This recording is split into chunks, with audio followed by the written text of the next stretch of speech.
Welcome to the Nevis Newscast for Friday, September 3rd, 2021.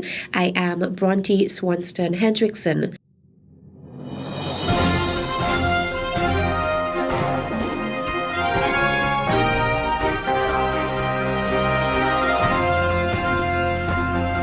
The following is a press release from the Ministry of Education in the Nevis Island Administration. The Ministry of Education wishes to advise the general public that its offices will be closed until further notice. Due to a possible COVID-19 exposure, members of staff as well as staff at the potential affected institutions will be tested as a precautionary measure. Further information in relation to the reopening of schools will be communicated shortly. The Ministry of Education continues to encourage members of the public to adhere to the COVID-19 safety protocols and the advice of the health authorities. The health and safety of the ministry's staff, members, and the entire school community remains its top priority. I am Vanessa Phillip, reporting for the Nevis Newscast. Phase 2 of the Bath Village Road Rehabilitation and Reconstruction Project will commence shortly. That is according to the Honourable Spencer Brand, who was a part of a panel from the Ministry of Communications and Works, who facilitated a town hall meeting with the residents of Bath Village on Thursday, September 2nd.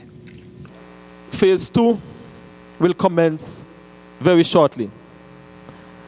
And Phase 2 is basically from Mr. Dick in the south along the main carriageway here in Bath at the intersection of Boom. The length, I am told, is 3,400 feet. And in most cases, the width of the road would be approximately 17 feet. There would be a very short area that would be approximately 16 feet.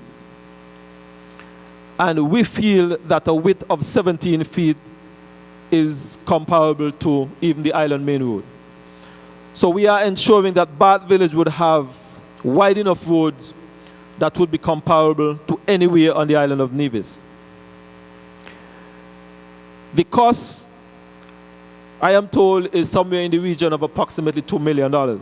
Director of the Public Works Department, Jevon Williams, gave an overview of the Bath Village Road Rehabilitation and Reconstruction Project. You will have a hot mix asphalt road, and it will be lined with concrete curbs and slipper on one side, and the concrete curb on the other side. Now, the paved roadway, as I said, will be a minimum of 16 feet. And we'll have to install some drainage improvements in the form of box culverts, U-drains, concrete swales along the side of the roads, and pipe culverts at some locations. The works will not only include a major upgrade to the road network, but it also includes utility upgrades. Premier of Nevis and area representative for the St. John's Parish, the Honourable Mark Brantley, was also a part of the panel. Other than this, a commitment that was made and a commitment that we're seeking to keep, is the possibility for work in the area for those who are from the area. So we see this road not just as a road, but also in this very difficult time, an opportunity for some of the youngsters in Bath, some of the builders in Bath, some of the truckers and heavy equipment operators in Bath, to get a bite, as we say colloquially. So for me, that is also important.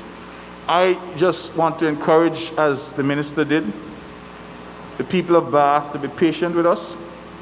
Construction is always disruptive. There's going to be dust, there's going to be noise, there'll be interruption of your essential services from time to time. But I think, again, as you look across the island, and I grew up in Brownells, I'm particularly proud of that project, and you see the quality that has been produced, I think that you will end up with something that you can be proud of. The panelists also fielded questions from the persons in the audience. The Department of Social Services Single Parents Support Group has named its annual Back to School Award in memory of its former coordinator. The announcement was made at a ceremony on Wednesday, September 1st. We are here today to do our annual back to school donation to two children who we have chosen to sponsor. This year is a bit special for us. We would have lost our group coordinator, Mrs. Grace Eudora Manners, earlier this year, and with the approval of her husband and her family and the Director of Social Services, we chose to rename the award in her honor. So the award is now named the Grace Eudora Manners Scholarship Fund. Attending the ceremony were the daughter and the husband of the scholarship's patron, Joanne Manners and Carl Manners. We'd just like to say thank you to the Community Services Department for considering the work that Grace has done. She has devoted her life to the single parent group and the school uniform program in this department. She actually lived the life. She brought the work home. She did everything. Yeah, she did everything, for what she did. And we appreciate the fact that her efforts have been recognized. I would just like to first start off by commending the Social Services Department for this initiative that they have sought to implement over the past years in assisting and providing relief to parents as well as the students.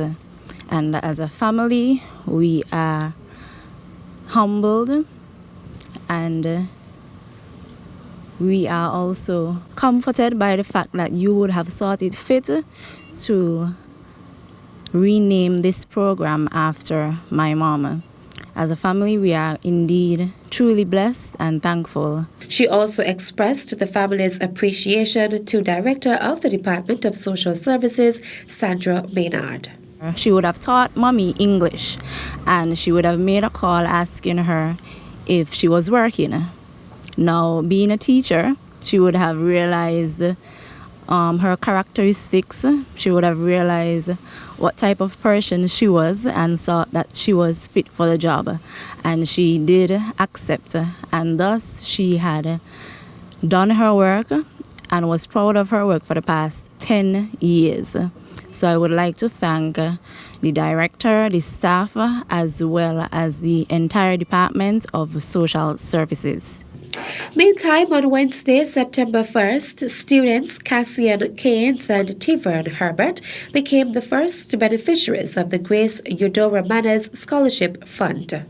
This is but one of the things that we do to aid persons in the community, persons who are of a single-parent household and also persons from a vulnerable household as well. So the scholarship is a complete back-to-school package. It includes uniforms, and they also include a lovely package with all your back-to-school essentials. They have book bag, lunch bag, shoes, socks, copybooks, and other goodies in the package. The Grace Eudora Manners Scholarship Awards were presented to the recipients by her husband, Carl Manners, and her daughter, Joanne Manners. I am happy that Mr. Manners and Joanne were able to come and share this moment with us today. It's a very special and dear moment for me, as I would have worked very closely with Mrs. Manners before her passing in the single parent support group, in building something that was very close to her heart. She loved helping people and making a difference in people's life, and she would give her last at times to make somebody else smile and somebody else happy, and we would go about and all about the place in helping people and bringing smile to people's face. So even though she's not here with us anymore, her memory lives on in what we do and continue something that she would have started and do it to the best ability of my ability, in the best way I know how to do it, with what she would have believed in and all the passion that she would have put behind what she did. Michelle Freeman of the Department of Social Services Single Parents Support Group, of which the late Grace Manners was the coordinator. The organization promotes the growth, empowerment, and transformation of single parents. 13 Calypsonians will participate in the semi-final round of the TDC Senior Calypso Competition for Culturama 47. Due to the COVID-19 pandemic, the draw to determine the order of appearance was done electronically on Wednesday, September 1st. We have here the list of those 13 Calypsonians. We have their names, we have the sobriquet under which they'll be singing, and the songs that they'll be singing. We also have a column in which we're going to put a formula that's going to assign random numbers to those persons. Once we have gotten the random numbers, we're going to number those particular random numbers so that the numbers do not change. And then we're going to order those numbers in a ranking in ascending order. So based on that ordering, it says first will be Oscar Brown, which is Astro, doing the captaincy. Second would be Burnett Thompson, Nutsy, doing the COVID-19 problem. Third would be Seth Williams, the Undertaker, doing the round table. Fourth will be Tamisha M. Esdale, Lady Destiny, doing no virtual Culturama. Fifth would be Shomari Mitchell Suki, doing Stronger Together. Sixth would be Kejel Smithen, doing Cairo, doing Criminals. Seventh would be Junior Newton, Badman Polo, doing Mark That Mother for Tim. Eighth will be Keith Scarborough, This and That, doing That's Not We Culture. Ninth will be Kurth Lee Irwin Morton, King Irwin, doing our national dish. 10 would be Andrew Hendrickson, Murray, Trim Your Lamp.